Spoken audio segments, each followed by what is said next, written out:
L'autre grande question, c'est bien sûr l'attitude du MoDem qui se retrouve en position d'arbitre dans 37 grandes villes de France et 3 arrondissements à Paris. À Marseille, on l'a vu dès hier soir, il y a eu fusion avec la liste PS. Mais dans d'autres villes, la stratégie n'est pas du tout la même. En fait, c'est vraiment du cas par cas en fonction des réalités locales. Hélène Hugues, Arnaud Wüst. Courtisé sur sa droite comme sur sa gauche, François Bayrou a finalement tranché. Le MoDem ne donnera aucune consigne nationale pour le second tour. Son président rejette notamment les appels du pied de l'UMP. Je n'ai eu aucune négociation d'aucune sorte. Je n'ai d'ailleurs eu aucun appel d'aucune sorte, en provenance notamment de l'UMP. Et je crois que dans tout ça, il y a une immense part de bluff. L'UMP était pourtant prête à lui sauver la mise à Pau, où François Bayrou est en difficulté pour conquérir la mairie. En échange d'un soutien, l'UMP exigeait un accord global.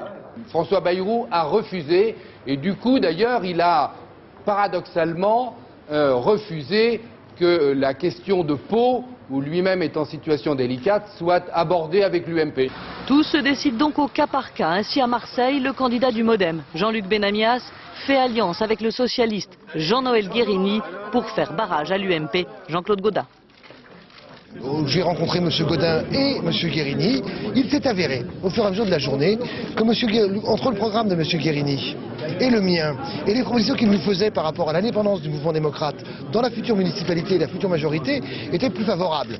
À Metz et à Colombes, le MoDem fusionne avec l'UMP. À Caen, c'est le retrait sans consigne de vote. À Paris, Bertrand Delanoë privilégie ses alliés verts et rejette tout partenariat avec le MoDem. Les Parisiennes et les Parisiens qui ont voté pour les candidats du mouvement démocrate dimanche soir s'attendaient à ce rassemblement plus large. Ils attendaient de Bertrand Delanoë qu'il soit, on va dire, un maire d'ouverture. Et il s'est comporté comme un candidat de fermeture. Du coup, Marielle de Sarnez maintient ses listes dans les 3 arrondissements où le MoDem a dépassé les 10%.